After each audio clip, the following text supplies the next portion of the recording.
paano hindi ko sisigawan? Ang bastos ng ginawa sa akin. May edit pa siya sa akin, tsaka binayaran ko na siya ng kalahati. Tapos ngayon, tatakasan niya ako, hindi niya tatapusin yung mga edit niya sa akin. Pagka pinilit ko pa kasi magtrabaho sa'yo, baka tanggalin din ako ni boss. Baka nakakalimutan mo, yung pinirmahan mo, hindi mo siguro binasa, 6 months yun.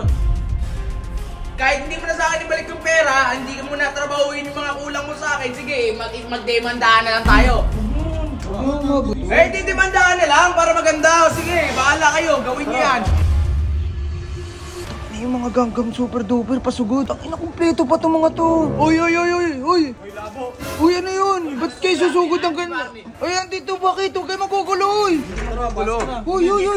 Uy, baka magalit si Sob! Hindi kaya kong gugulo, ha? Uy, ano ba yun? Ay, ba't kayo pumasok? Uy, trespassing kayo dyan! Trespassing pa. Uy, ba't kayo pumapasok ng ano?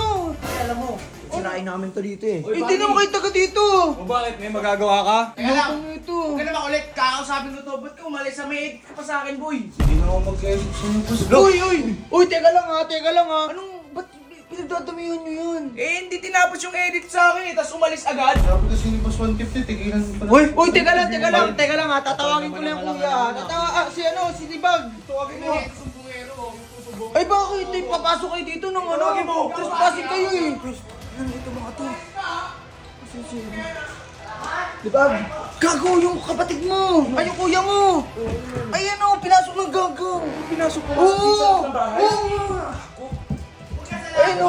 Binigay ko sa'yo. Ay, no, pinapagalitan eh. Tatapusin yung edit mo sa akin. Paano naman tayo nag-uusay dyan eh? Ito ko naman mo, boss mo. Huwag mo sigawan yung kuya ko. Anong problema ba? Paano hindi ko sisigawan? Ang bastos ng ginawa sa akin. Uy, bakit? May edit pa siya sa akin, tsaka binayaran ko na siya ng kalahati. Tapos ngayon, tatakasan niya ako, hindi niya tatapusin yung mga edit niya sa akin. Hindi naman tatakasan eh. Nagpaalam nga siya ng maayos eh. Sinabihan na kasi ni Sobdo eh. Kaya nga, sabi sa kanya na di na daw pwede mag-edit. Bakit ang ganun eh? Hindi, tsaka di ba kuya, sabi mo mag-start ka na mag-ano? Pagka pinilit ko pa kasi magtrabaho sa'yo, baka tanggalin din ako ni boss.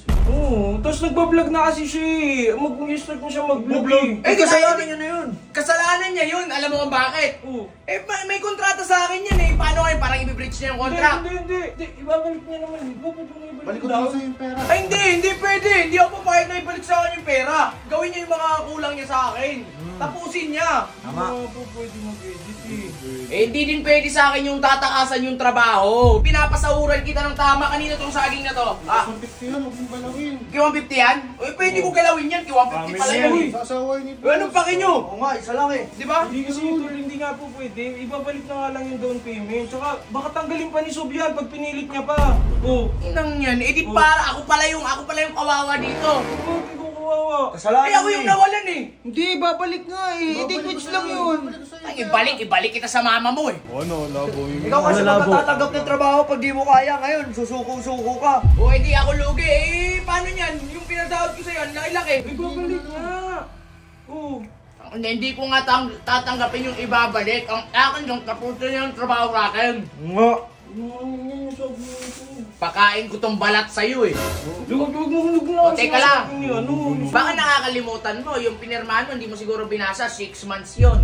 6 months? Ah, Ba't yun? 30 days lang yun. 30 days. baka na mali ka, tol. O sige, kahit hindi mo na sa akin ibalik yung pera, hindi mo na trabahuin yung mga kulang mo sa akin, sige, magdemandahan na lang tayo. Didemandahan na lang para maganda. O sige, bahala kayo, gawin niyo yan. Baka kayo pa i-demanda namin. Pasok kayo na pasok Uy, dito. oo, trespassing kayo eh. Baka pati itong saging, i-demanda nyo kami, nagdadamot na Oo kami. talaga. Pagkapag sa Saging akin kami. yun eh. Gusto nyo, taniman ko pa kayo dito ng puno eh. Uy, sa'yo, 30 days lang talaga yun eh.